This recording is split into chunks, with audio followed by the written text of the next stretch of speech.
Hello students. आज मैं इस वीडियो लेक्चर में गैसियस ट्रांसपोर्ट के बारे में डिस्कस कर रहा हूँ। पहले के वीडियो लेक्चर में मैंने इसका बेसिक मैकेनिज्म डिस्कस किया था, रेस्पिरेटरी प्रोसेस का, कि स्टेप्स क्या क्या होते हैं, डिफरेंट तरह के रेस्पिरेटरी वॉल्यूम्स क्या होते हैं, है ना। अलग जगह का जो डिफरेंट टाइप का जो पार्शियल प्रेशर है ऑक्सीजन का, CO2 का, वो क्या होता है, ये सब मैं पहले डिस्कस कर चुका हूँ। अब मैं इस वीडियो में डिस्कस कर रहा हूँ गैसियस ट्रांसपोर्ट के बारे में, कि कैसे हमारे ब्लड में ऑक्सीजन का और CO2 का ट्रांसपोर्ट होता है ना। तो गैसियस ट्रांसपोर्ट बेसिकली देखा जाए तो इसमें हम दो चीजों के बारे में पढ़ते हैं, ऑक्सीजन के बारे में और CO2 के ट्रांसपोर्ट के बारे में। Transport of oxygen and transport of carbon dioxide. और अगर आप मैं पहले ऑक्सीजन के बारे में बताऊं आपको, तो इस डायग्राम में, ये डायग्राम मैंने पहले भी समझाया था आपको कि if you talk about the basic mechanism of respiration, and I told you earlier, if the atmospheric pressure of oxygen, देखो एटमॉस्फेयर में, in the atmosphere the partial pressure of oxygen ये लगभग 159 और कहीं कहीं 160 mmSg में लिखा जाता है, और 600 mmSg नाइट्रोजन का प्रेशर होता है, और CO2 वगैरह का बहुत ज्यादा उसमें कंट्रीब्यूशन नहीं है ना। तो ओवरऑल ये 760 mmSg के आसपास आ जाता है, 1 एटमॉस्फेरिक प्रेशर जिसे कहते हैं, है ना। तो अगर एटमॉस्फेयर में ऑक्सीजन का पार्शियल प्रेशर 159 या 160 mmSg है ना, और आप जानते हैं कि ये जो ऑक्सीजन है, ये जो आपका इंस्पायर्ड एयर जिसे कहते हैं आप, जब हम इस एयर को इनहेल करते हैं, है ना, तो ये जो ऑक्सीजन रिच एयर है, जब ये आपके एल्वेलाई में आता है तो रेस्पिरेटरी ट्रैक में ह्यूमिडिफिकेशन होता है ना। ह्यूमिडिटी आप जानते हैं, ह्यूमिडिफिकेशन जानते हो आप, कि उस ट्रैक में जो वाटर वगैरह ऐड होता है उसके अंदर, तो ह्यूमिडिफिकेशन की वजह से, और आपके जो एल्वेलाई में पहले से जो एयर अवेलेबल है एल्वेलाई के अंदर और रेस्पिरेटरी ट्रैक के अंदर, उन सब की वजह से जो एक इक्विलिब्रियम एयर प्रेशर आपके एल्वेलाई तक पहुंचता है, वो लगभग होता है 100 mmSg, है ना। तो ये 160 कहां पहुंच गया बताओ, 100 पे, ठीक है। और अब आप जानते हैं कि ये जो आप रेड वाला पार्ट आप देख रहे हो, अगर मान लिया जाए कि ये हमारे लंग्स का कैपिलरी है, जिसे कहते हैं पल्मोनरी कैपिलरी, जिसमें ब्लड आपके वेन्स के थ्रू आ रहा होता है ना। तो आपको पता है कि आपके इस वेनस ब्लड में यहां जो PO2 का प्रेशर था, ये होता है लगभग 40 mmSg, है ना। तो हमारे वेनस ब्लड में जो ऑक्सीजन का पार्शियल प्रेशर है PO2, वो कितना है, 40 mmSg। अब ये 40 mmSg वाला ब्लड जब आपके लंग से कैपिलरी में आएगा, तो देखिए यहां पर मैंने कहा था एक term, respiratory membrane barrier, gaseous exchange across respiratory membrane barrier. और वो बैरियर ये है, देखो इसमें क्या क्या आता है, ये बैरियर देखिए जिसका थिकनेस काफी ये पतला है, 0.5 माइक्रोमीटर के आसपास इसका थिकनेस होता है, जिसमें दो अलग अलग मेम्ब्रेन है। एक तो मेम्ब्रेन किसका बताओ, एल्वेलाई का, और दूसरा किसका, पल्मोनरी कैपिलरी का। तो ये डबल स्क्वामस एपिथेलियल लेयर का एक लेयर है, जिसके थ्रू गैसियस एक्सचेंज हो रहा है, gaseous exchange across the respiratory membrane barrier. और आप देखिए ये जो PO2 यहाँ पे आप 100 देख रहे हो, और यहाँ पे कितना है बताओ, 40 है। तो ऑब्वियस सी बात है, जो ऑक्सीजन का ट्रांसफर होगा, ऑक्सीजन का ट्रांसफर आपके एल्वियोलाई से कहां पे होगा, आपके ब्लड में, पल्मोनरी कैपिलरी के ब्लड में। और धीरे धीरे जो ऑक्सीजन का पार्शियल प्रेशर है उसमें क्या होगा, ब्लड में धीरे धीरे इंक्रीज करेगा। और ये जो PO2 यहाँ 40 देख रहे हैं आप, ये वापस देखो, ये जब आर्टरी की तरफ आया, ये इसे क्या कहते हैं, ऑक्सीजनेटेड ब्लड। इसमें जो PO2 है ये 95 से वापस पहुंच जाता है 100 mmSg के आसपास, एक इक्विलिब्रियम आ गया, देखो ना। यहां भी अगर 100 है तो यहां भी कितना आ गया बताओ, 100 आ गया। अब एक इंपॉर्टेंट पॉइंट ये देखिए, मतलब एल्वेलाई का जो ऑक्सीजन है ना, वो कहां गया, आपके ब्लड वेसल्स के अंदर, और एक इक्विलिब्रियम की बात कर रहे हैं आप, ठीक है ना। और धीरे धीरे आप याद रखिएगा कि जब ये ब्लड आपके इस आर्टरी में पहुंच गया। अब देखो क्वेश्चन यहाँ पर ये है कि जब ऑक्सीजन आपके ब्लड में आता है तो उस ऑक्सीजन को ब्लड में ट्रैप करने के लिए हमारे पास क्या क्या रिसोर्सेज होते हैं, क्या क्या ट्रांसपोर्ट चैनल होता है। तो मैं बता देती हूँ आपको, देखो कि अगर मान लिया जाए हम बात करें 100 ml ब्लड का, ये 100 ml मान लो अगर आर्टेरियल ब्लड है ना, ये अगर इस चैनल में फ्लो कर रहा है तो इस 100 ml ब्लड में लगभग 20 ml क्या होता है, ऑक्सीजन होता है, ठीक है। और इस 20 ml में देखा जाए तो लगभग 3 ml और बाकी का जो इसमें देखा जाए जो 17 ml का पार्ट होता है, ये जो 3 ml है इसमें ये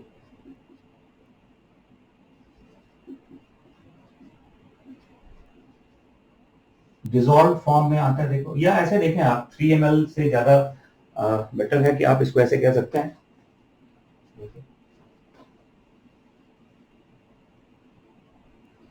इस 20 ml का जो 3% ट्रांसपोर्ट होता है और जो 97% ट्रांसपोर्ट होता है, 3% ये डिसॉल्व फॉर्म में होता है और 97% ये HbO2 के फॉर्म में होता है।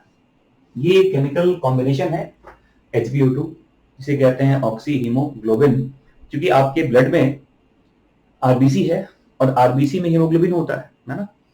तो जो ब्लड आपके ऑक्सीजन में आया, जो ऑक्सीजन है जो आपके ब्लड में आ रहा है, जो ऑक्सीजन आपके ब्लड में आया है, उस ऑक्सीजन को कैरी करने के लिए हमारे ब्लड में दो तरह का ट्रांसपोर्ट सिस्टम है। एक तो डिसॉल्व फॉर्म में है, फिजिकली डिसॉल्व कहते हैं, और उसका अमाउंट काफी कम है, not more than 3%, and most of the oxygen is transported in the form of HbO2 that is called oxyhemoglobin, और ये हीमोग्लोबिन आरबीसी के अंदर होता है, ये पता है आपको।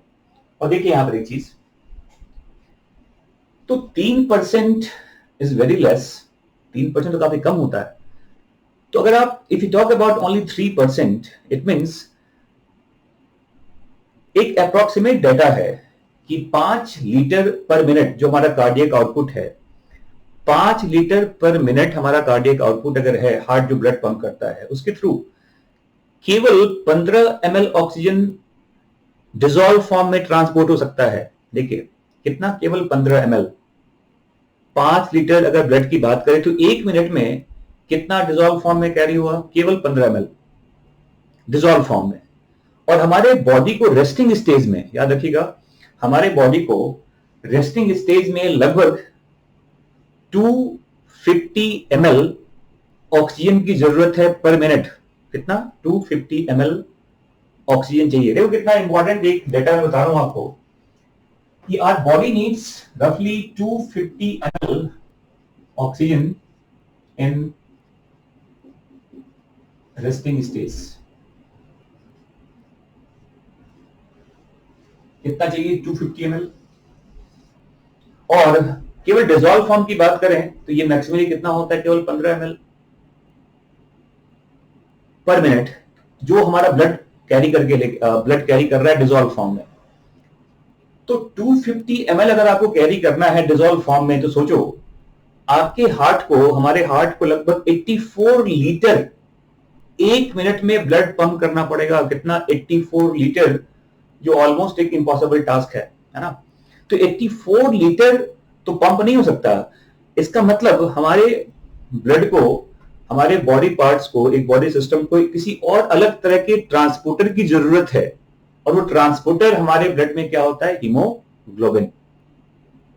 तो याद रखिएगा कि ऑक्सीजन का जो सॉल्युबिलिटी है वो ब्लड में काफी कम है, तो ऑक्सीजन ज्यादा डिसॉल्व तो हो नहीं सकता। तो अगर हमें 250 ml ऑक्सीजन की जरूरत है 1 मिनट में बॉडी टिश्यूज को रेस्टिंग स्टेज में, तो उस टिश्यूज तक ऑक्सीजन को पहुंचाने के लिए, ऑक्सीजन को ट्रांसपोर्ट करने के लिए हमें एक एडिशनल ट्रांसपोर्टर की जरूरत है ब्लड में, और वो क्या होता है? हीमोग्लोबिन। और आप जानते हैं कि when the haemoglobin combines with oxygen it make HbO2 and that is called oxy haemoglobin. ठीक है, ऑक्सी हीमोग्लोबिन। और याद रखिएगा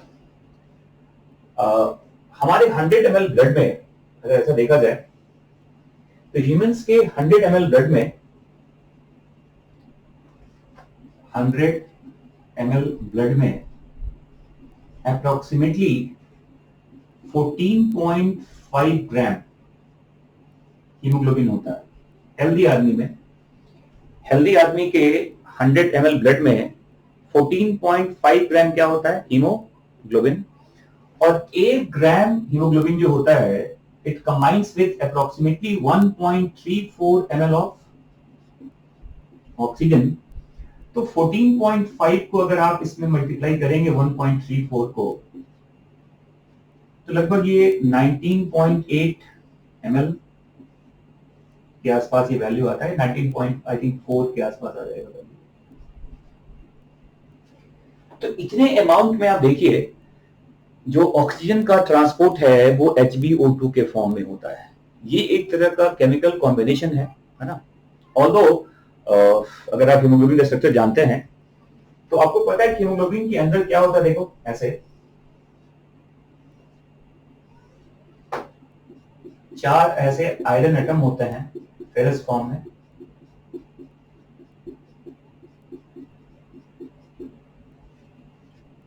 डिफरेंट 4 ये अलग अलग यूनिट कह सकते हैं हीमोग्लोबिन का। फेरस फॉर्म में होता है आयरन इसके अंदर, और हर फेरस के साथ एक ऑक्सीजन मॉलिक्यूल क्या होता है? बाइंड करता है। हम कह सकते हैं कि 1 haemoglobin combines with 4 molecules of oxygen. और अगर आपकी हीमोग्लोबिन के चारों यूनिट पे ऑक्सीजन का अटैचमेंट हो गया तो इसे कहते हैं फुल्ली सैचुरेटेड हीमोग्लोबिन। मतलब ये क्या है बताओ? अगर ये मान लें कि एक हीमोग्लोबिन मॉलिक्यूल ही है, इसमें 4 फेरस एटम हैं, तो ऐसे मॉलिक्यूल को क्या बोलते हैं? इसे कहते हैं फुल्ली सैचुरेटेड हीमोग्लोबिन कहा जाता है। समझ में आ रहा है? और ये भी याद रखिएगा, पार्शियल प्रेशर ऑफ जो कहते हैं PO2 of blood, PO2 of blood में HbO2 के जब O2 Hb से कंबाइन कर गया, हम जब पार्शियल प्रेशर ऑफ ऑक्सीजन की बात करते हैं ब्लड में, तो ये प्रेशर वही है जो ब्लड में आपके डिसॉल्व फॉर्म में है। और वैसे भी एल्वेलाई का भी जो ऑक्सीजन है वो पहले आपके ब्लड में ही आता है और ब्लड से फिर वो हीमोग्लोबिन पे वो मतलब वो ट्रांसफर होता है। तो कहने का मतलब ये है कि PO2, whenever we use the term PO2 of blood, it's not about the oxygen that is bind to hemoglobin. ये वो ऑक्सीजन है जो आपके ब्लड में डिसॉल्व फॉर्म में है। इस चीज को याद रखिएगा। और देखो, अब मैंने कहा कि हीमोग्लोबिन का काम है ऑक्सीजन को कैरी करना, है ना। हीमोग्लोबिन का काम है ऑक्सीजन से बाइंड करना और क्या बनाना? HbO2। कहां पर? जब आप इस जगह की बात कर रहे हैं, जब वो लोड कर रहा है ऑक्सीजन को आपके लंग से, है ना। तो लंग्स का काम है, एल्वेलाई का काम क्या बताओ? ऑक्सीजन सप्लाई करना आपके ब्लड को। और ब्लड का Hb जो है, हीमोग्लोबिन जो है वो ऑक्सीजन से कंबाइन कर रहा है और क्या बन गया बताओ? वो बन गया HbO2। नहीं।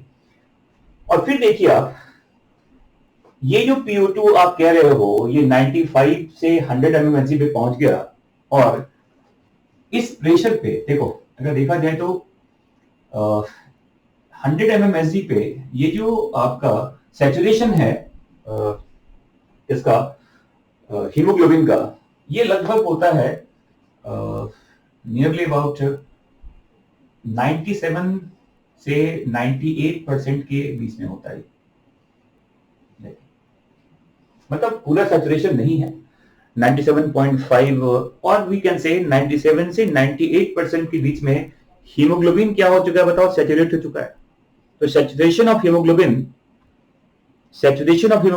At this 100 mmHg is 97 to 98%। ठीक है, और फिर देखिए आप, जब ये ब्लड, आर्टेरियल ब्लड, ये कहां पहुंचा? आपके सेल्स के पास, टिश्यूज के अंदर जो सेल्स होते हैं वहां पहुंचा ये। तो मैंने कहा था पहले भी कि पहले वो जो ऑक्सीजन है वो एसीएफ में आता है।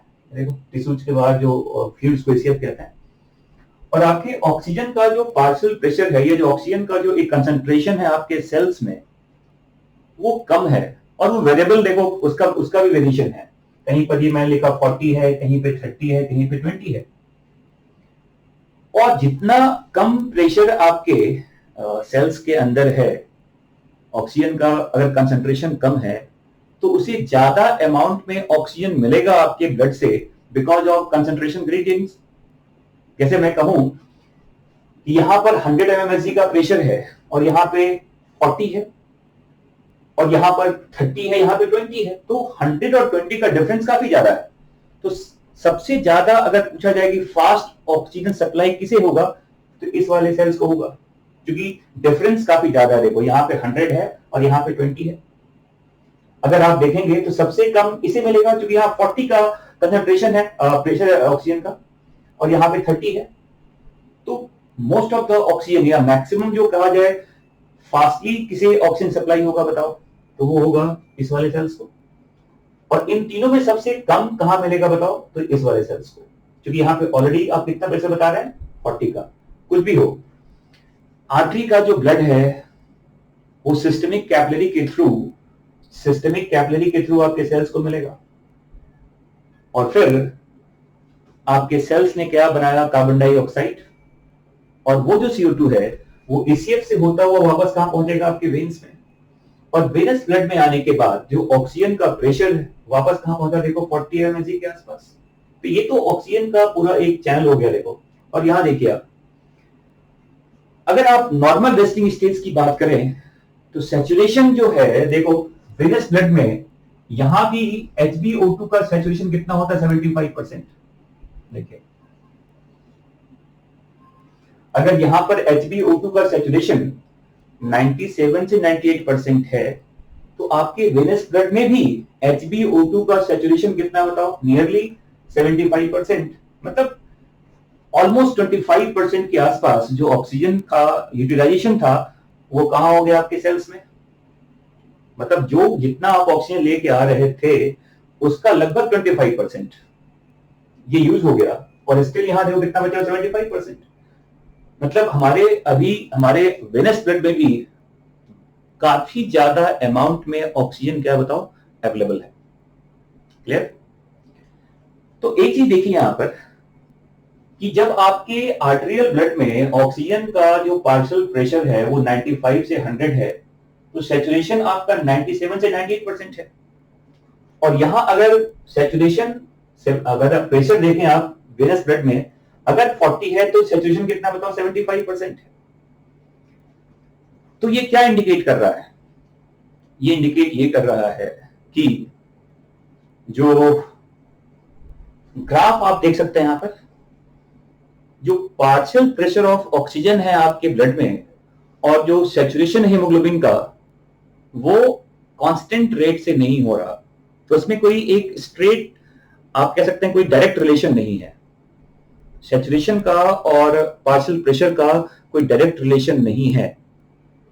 और अगर आप एक ग्राफ प्लॉट करते हैं, देखो पार्शियल प्रेशर ऑफ ऑक्सीजन और परसेंटेज सैचुरेशन का, तो ग्राफ आपका एक सिग्मॉइड शेप ग्राफ बनता है। देखिए सिग्मॉइड शेप ग्राफ कहते हैं इसको, एस शेप ग्राफ होता है ये।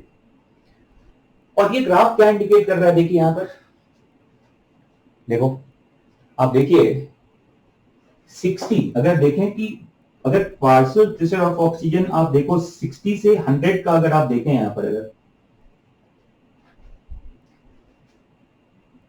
ऑब्वियसली बात, देखो ये 60 से 100 मतलब ये इस प्लेटू की बात कर रहे हैं आप। देखिए ये आप यहां से यहां की बात कर रहे हैं, जिसमें हमारा हीमोग्लोबिन क्या है बताओ, फुल्ली सैचुरेटेड देख रहे हैं आप। ये जो 4 डॉट्स देख रहे हो आप, मतलब हीमोग्लोबिन के सभी पॉकेट्स में ऑक्सीजन क्या बताओ अवेलेबल है। तो 60 से 100 के बीच में देखिए आप, तो बहुत ज्यादा सैचुरेशन का चेंज नहीं है, वो लगभग देखिए आप 90 से 97 के आसपास वो मूव कर रहा है, 98 के आसपास मूव कर रहा है। तो 60 से 100 सैचुरेशन में बहुत ज्यादा फर्क नहीं है, और ये वो ब्लड है जो आपके इस पॉइंट पे अवेलेबल है। देखो मतलब वो है कि जो ब्लड आपके लंग से ऑक्सीजन लेने के बाद अब बाहर निकल रहा है, उस ब्लड का सैचुरेशन तो मैक्सिमम है, और उस सैचुरेशन को आप यहां इंडिकेट कर रहे हैं। देखिए मतलब 60 से 100 और सैचुरेशन का फर्क देखो आप, वो 90 से लगभग 97 की तरफ जा रहा है। मतलब हमारा जो ब्लड है इस समय, हमारा जो हीमोग्लोबिन है वो फुल्ली क्या बताओ सैचुरेटेड है। और वैसे भी चीज देखिए आप, आपको पता है एक चीज, इसको लॉज ऑफ मास एक्शन भी कहा जाता है। अगर आप देखिए Hb प्लस O2 ये बनता है HbO2 मान लो, अगर इसे कहते हैं ऑक्सी हीमोग्लोबिन, ये मान लो एक रिवर्सिबल ग्राफ है अगर ये। तो जो लॉज ऑफ मास एक्शन वो क्या कहता है कि किसी भी रिएक्टेंट्स में अगर एक चीज को बढ़ाते हैं आप, तो उसका जो उस रिएक्शन का जो रिजल्ट है वो अपोजिट साइड की तरफ शिफ्ट होता है। कहने का मतलब ये है कि इस पॉइंट पे अगर ऑक्सीजन का अमाउंट बढ़ता जा रहा है, मतलब आपके एल्वियोलाई से ऑक्सीजन आपके ब्लड की तरफ आ रहा है, तो O2 का अमाउंट अगर बढ़ेगा, ये बढ़ेगा अगर, तो शिफ्ट किधर होगा HbO2 की तरफ, ये फॉर्म होगा। इसे लॉज ऑफ मास एक्शन भी कहते हैं, लॉज ऑफ मास एक्शन। कि अगर आप रिएक्टेंट में एक चीज को बढ़ाते हो, आप किसी एक चीज के कंसंट्रेशन को बढ़ाते, क्योंकि Hb का अमाउंट तो फिक्स है हमारे ब्लड में, O2 बढ़ रहा है जब आप लोड कर रहे हैं हीमोग्लोबिन को, तो O2 अगर बढ़ेगा तो रिएक्शन का जो शिफ्टिंग है वो किधर होगा अपोजिट साइड में, तो क्या बनेगा बताओ HbO2, है ना। और जब आप क्या करेंगे बताइए, जब आपका ऑक्सीजन किसे मिलेगा आपके सेल्स को, तो O2 का अमाउंट क्या होगा घटेगा, और O2 का अमाउंट अगर घटेगा डिक्रीज करेगा, तो इसका मतलब जो आप ये देखिए, अगर अब HbO2 से अगर आप ये कहें कि अगर ऑक्सीजन का अमाउंट, अब ऑक्सीजन आपके ब्लड की तरफ आपके सेल्स की तरफ जा रहा है, तो अब जो रिएक्शन का शिफ्टिंग होगा वो किधर होगा बताओ अपोजिट साइड की तरफ। तो HbO2 से क्या बनेगा Hb प्लस O2 बनेगा। ये समझ में आ रहा है, मतलब ऑक्सीजन आपके HbO2 से निकल के कहां चला गया आपके सेल्स में। तो अगर अब O2 का कंसंट्रेशन घटता जा रहा है, तो रिएक्शन का शिफ्ट तो अब क्या होगा बताओ अपोजिट साइड में होगा, मतलब HbO2 ब्रेक करेगा और क्या बनेगा Hb प्लस O2। ये चीज समझ में आ रहा है, मतलब HbO2 का बनना इधर पॉसिबल है और HbO2 का टूटना यहां पॉसिबल होता है। इसे लॉज ऑफ मास एक्शन भी कहा जाता है, ठीक है। और ग्राफ से कैसे लिंक करेंगे देखिए उसको, यहां देखो, मतलब ये है कि अगर आपके एल्वियोलाई का एल्वियोलर PO2 100 से मान लो 60 तक आ जाए, 100 से कहां बताओ 60 तक पहुंच गया, है ना, मतलब 40% तक आपका प्रेशर डिक्रीज कर गया है, उसके बावजूद भी हमारे ब्लड में HbO2 का सैचुरेशन बना हुआ है 90% तक। तो एक सेफ्टी है आपके पास कि एल्वियोलर PO2 एंड बाद में फिर आर्टेरियल PO2 भी अगर 100 से कहां पहुंच गया 60 तक, हो सकता है कंडीशन ऐसा, फिर भी हमारे ऑक्सीजन का एबिलिटी ब्लड में अवेलेबल है, 90% तक सैचुरेशन बना हुआ है उसका।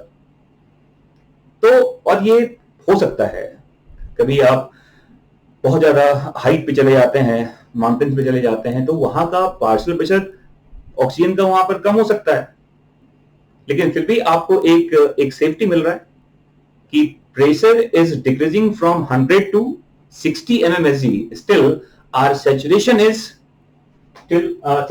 nearly 90%। समझ में आ रहा है। और फिर देखो ये जो नीचे का आप स्टेप देख रहे हैं, ये पूरा लाइन जो देख रहे हो आप, ये क्या इंडिकेट कर रहा है? अच्छा एक चीज बताओ, जैसे अगर आप देखें कि हमारा जो रेस्टिंग, ये लिखा हुआ average PO2 eight systemic capillary, ये हमने लिया है, बताओ कहां? 40 mmSg, देखो ये वाला पार्ट, ठीक है। और आप देखिए यहां पर कि 40 mmSg पे भी, 40 mmSg पर भी हमारा जो HbO2 का सैचुरेशन है ये लगभग 75% है। देखो मतलब अगर आप देखें तो अगर आप 100 से कहां पहुंच गए? 40 mmSg पे, तो सैचुरेशन आपका कहां पहुंच गया? 75% पे। मतलब ये है कि अप्रोक्सीमेटली 25% जो आपका HbO2 था वो क्या कर गया बताओ? डिसोसिएट कर गया। 25% HbO2 क्या हो गया बताओ? डिसोसिएट कर गया। और वो ऑक्सीजन कहां मिल गया? आपके सेल्स को, ठीक है। ये नॉर्मल रेस्टिंग स्टेज की बात कर रहा है, क्लियर? अब देखो, अगर आपको बहुत ज्यादा आप एक्सरसाइज कर रहे हैं मान लीजिए अगर, और हमारे सेल्स को बहुत ज्यादा ऑक्सीजन की जरूरत है, तो ग्राफ का देखिए क्या सिग्निफिकेंस क्या है यहां पर। अब अगर मान लो आप ऐसे देखिए, आप 40 से पहुंच गए 20 पे, ऑक्सीजन आपने, मैं इस सेल्स की बात कर रहा हूं, देखिए कहां पहुंच गए? 40 से 20 पे। तो इस पॉइंट पे आने के बाद ये जो लगभग आप देखो ये वैल्यू, ये लगभग देखा जाए तो होता क्या, देखो कि अगर आप देखेंगे 20 mmSg पे जो हमारा सैचुरेशन है ये लगभग होता है कितना? 30%। देखो तो आप देखिए चेंज कितना हुआ, 40 से आप आए 20 पे, और ये 75 से कहां पहुंच गया? 30 पे। मतलब 20 mmHg का डिफरेंस प्रेशर का, देखो नहीं, मतलब आप 40 से कहां पहुंचे? 20 पे। और इतने प्रेशर पे कितना आपने ऑक्सीजन रिलीज कर दिया बताओ? कितना HbO2 आपका डिसोसिएट कर गया? लगभग देखो दैट इज अप्रोक्सीमेटली 45%। 75 से कहां पहुंच गए? 30 पे। तो कितना HbO2 टूट गया? 45%। तो देखो 20% का डिफरेंस, और 45% आपने अपने आपका HbO2 क्या हो गया? डिसोसिएट कर गया। किस चीज के लिए? ऑक्सीजन को सप्लाई करने के लिए आपके सेल्स को। तो ये एक सिग्निफिकेंस है कि जैसे जैसे आपके सेल्स के अंदर ऑक्सीजन का रिक्वायरमेंट बढ़ता जाएगा, HbO2 और ज्यादा, थोड़ा सा ब्लड का प्रेशर अगर चेंज करता है, बहुत फास्टली क्या होगा बताओ? HbO2 डिसोसिएट करता है। जैसे ब्लड का मैंने कहा कि O2 यहां पे कम होगा, तो HbO2 बहुत फास्ट डिसोसिएट करता है फर्दर किसमें बताओ? Hb प्लस O2 में। और आप देखिए यहां पर एक सिंगल डॉट बना हुआ है, मतलब इसमें आप देख सकते हैं कि इस पॉइंट पे आपका सैचुरेशन बहुत मिनिमम है, समझ में आ रहा है? और इस पॉइंट पे सैचुरेशन आपका मैक्सिमम है। मतलब ये वो ब्लड है जो आपके लंग्स की तरफ एंटर हो रहा है ऑक्सीजन को कैच करने के लिए, और ये वो ब्लड है जहां पर आपका हीमोग्लोबिन फुल्ली सैचुरेटेड है, मतलब ये ब्लड लंग्स से क्या हो रहा है बताओ? बाहर एग्जिट कर रहा है। तो ये एक बहुत इंपॉर्टेंट पॉइंट है। वैसे इस ग्राफ को, इस तरह के ग्राफ को ऑक्सीजन डिसोसिएशन कर्व भी कहता है। ऑक्सीजन डिसोसिएशन कर्व कहा जाता है इसको। और ये सिग्मॉइड शेप्ड ग्राफ है, और ये इंडिकेट करता है कि अगर ब्लड का पार्शियल प्रेशर चेंज हो तो उसका क्या फर्क पड़ता है आपके हीमोग्लोबिन के सैचुरेशन पे। सैचुरेशन किस हद तक चेंज होता है अगर ब्लड का पार्शियल प्रेशर क्या हो रहा है? चेंज हो रहा है। और ये एक कांस्टेंट रेट से नहीं है। जैसा जैसा जिस अमाउंट में आपके सेल्स को ऑक्सीजन की जरूरत है, अकॉर्डिंगली आपके ब्लड का पार्शियल प्रेशर चेंज होगा, और ब्लड के पार्शियल प्रेशर की चेंज होने के साथ साथ जो आप वो एक लिमिट है, देखो कि अगर आप देखेंगे कि अगर आपका ब्लड का पार्शियल प्रेशर कितना है 20 mmHg, तो उस समय जो आपका सैचुरेशन है वो कितना बताओ 30 mmHg। अगर आपके ब्लड का पार्शियल प्रेशर 40 mmHg है तो सैचुरेशन कितना 75% है। तो प्रेशर अगर डिक्रीज करेगा तो सैचुरेशन भी कम होगा। और मैंने पहले कहा कि 60 से 100 के बीच में बहुत ज्यादा फर्क नहीं होता। 100 से 60 आ गया प्रेशर और सैचुरेशन देखो 97 से कहां आ रहा है बताओ, केवल 90%। मतलब यहाँ पे ब्लड हमारा सैचुरेटेड है, फुल्ली सैचुरेटेड है, और ये वो ब्लड है जो अब आपके लंग से बाहर निकल रहा है, वो आपके सिस्टमिक कैपिलरी की तरफ जा रहा है सेल्स को ऑक्सीजन सप्लाई करने के लिए। समझ में आ गया। और मैंने पहले कहा था कि जब भी आप PO2 की बात करते हैं, पार्शियल प्रेशर ऑफ ऑक्सीजन की बात करते हैं, आपका जो PO2 है ये HbO2 से डिसाइड नहीं होता। PO2 डिसाइड होता है उस ब्लड से जो आपके ब्लड में डिसॉल्व फॉर्म में होता है। समझ में आ गया। That is all about the gaseous transport of oxygen. और देखो मैंने ये बता दिया आपको कि अलग अलग सेल्स होते हैं, हर सेल्स की अपनी अलग अलग ऑक्सीजन डिमांड है, और उसी के डिमांड के हिसाब से हमारे आर्टरी से, हमारे सिस्टमिक कैपिलरी से ऑक्सीजन से क्या होता है, सप्लाई होता है। और अगर आप देखें, अगर मैं एक चीज और बता दूं यहाँ पर कि अगर आप ग्राफ भी देखेंगे ऐसे, आप अगर आप मैं यहाँ लिखूं PO2 और सैचुरेशन की बात करें अगर हम, और अगर 3 ग्राफ ऐसे देखो प्लॉट कर रहा हूं मैं ऐसे कर सिग्मॉइड सेट ग्राफ 1 2 3, और ये अगर लिखा हमने A सेल्स, B सेल्स और C सेल्स, तो याद रखिएगा कि जहां पर जितना ज्यादा आपका, जितना फास्ट आपके सेल्स को ऑक्सीजन का सप्लाई होगा because of difference of partial pressure also, उतना ज्यादा जो ग्राफ का एक जो पोजीशन है वो राइट की तरफ चला शिफ्ट हो जाता है। वो तो देखो ये ग्राफ किसका होगा, जो सबसे राइट में है, that is for C, that is for B and that is for A। The maximum left A का मिलेगा आपको और मैक्सिमम राइट किसका मिलेगा आपको, C के लिए। ठीक है। और यहीं पे एक और चीज बता दूं, मैं दे रहा हूं मैं आपको कि ये जो ग्राफ आप देखते हैं राइट साइड और जो लेफ्ट साइड आप देख रहे हो, इसको ऑक्सीजन डिस्ट्रीब्यूशन कर्व, इसी को बोहर्स कर्व भी कहा जाता है, इसी को बोहर्स कर्व भी कहते हैं।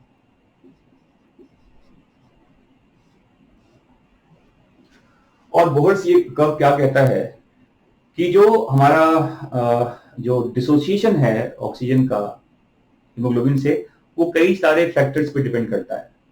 जैसे कि आपके ब्लड का PCO2 क्या है, आपके ब्लड में CO2 का क्या अवेलेबिलिटी है। और क्वेश्चन यहाँ पूछा जाता है कि CO2 क्यों रहना चाहिए हमारे ब्लड में, CO2 पूरा बाहर क्यों निकल जाता है आपके एल्वेलाई के थ्रू। तो CO2 जो कि एसिड बेस को बैलेंस करता है, तो एक काफी अच्छे अमाउंट में CO2 हमारे ब्लड में हमेशा अवेलेबल रहता है।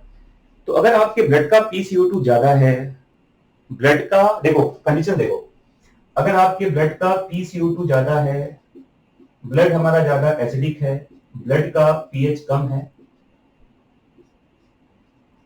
बॉडी टेम्परेचर अगर ज्यादा है, देखो ये सारे कंडीशंस हैं। PCO2 ज्यादा है ब्लड में, H+ का कंसंट्रेशन ज्यादा है, मतलब pH आपका कम है, बॉडी का टेम्परेचर अगर ज्यादा है, तो ये सारे वो कंडीशंस हैं जो आपके डिसोसिएशन कर्व को ले जाएगा राइट साइड की तरफ। समझ में आ रहा है, राइट शिफ्ट कहते हैं किसका, डिसोसिएशन कर्व का कंडीशन समझ में आ गया। PCO2 ज्यादा होना चाहिए, H+ भी ज्यादा होना चाहिए, और pH कम होना चाहिए, और बॉडी का टेम्परेचर क्या बताओ, ज्यादा है।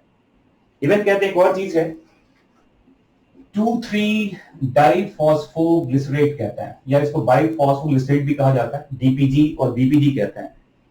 ये आपके आरबीसी में बनता है, जितना ज्यादा आपके आरबीसी में या आपके आरबीसी के अंदर एनर्बिक कंडीशंस क्रिएट होता जाएगा बॉडी में, ऑक्सीजन की कमी होती जाएगी, तो डीपीजी का लेवल क्या बताओ बढ़ता चला जाता है।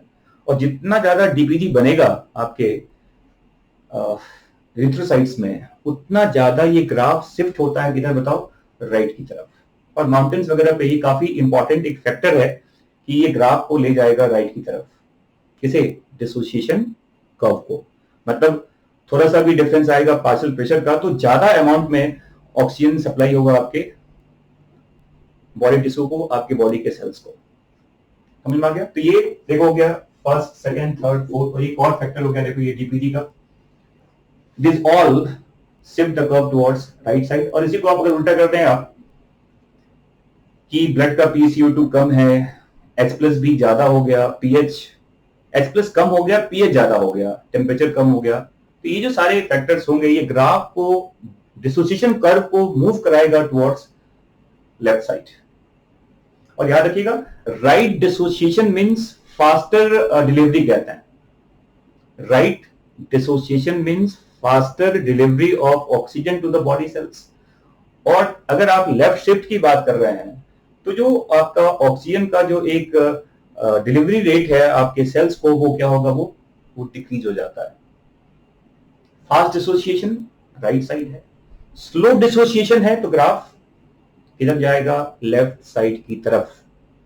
और यहीं पे बोहर्स आप जानते हैं, बोहर्स थ्योरी भी कहा जाता है इसको, कि ब्लड आपका जितना ज्यादा एसिडिक होता जाएगा उतना ज्यादा आपका जो डिसोसिएशन कर्व है ये शिफ्ट कहां करेगा, towards right side. And that is all about the oxygen transport, है ना। और एक चीज और यहां पर कि नॉर्मल रेस्टिंग स्टेज में देखिए आप, अगर यहां पे 20 ml आपका ब्लड अवेलेबल है, 20 ml ब्लड अवेलेबल है, तो आपके वेनस ब्लड में अभी भी 15 ml ऑक्सीजन प्रेजेंट होता है। देखो,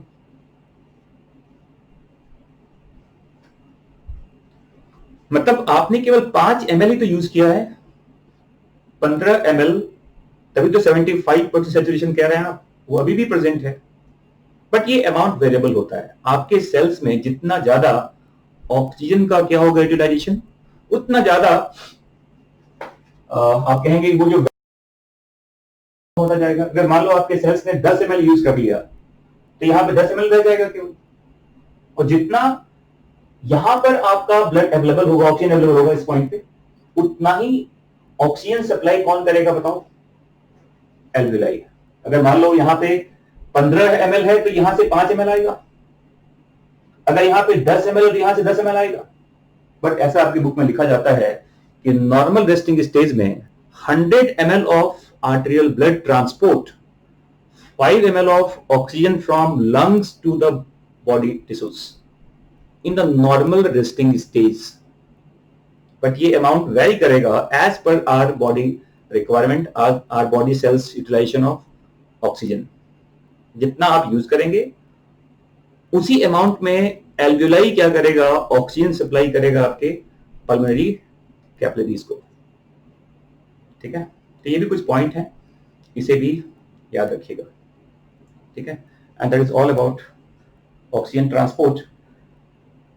अब मैं आपको नेक्स्ट वीडियो में बताऊंगा कि what is the mode of carbon dioxide transport.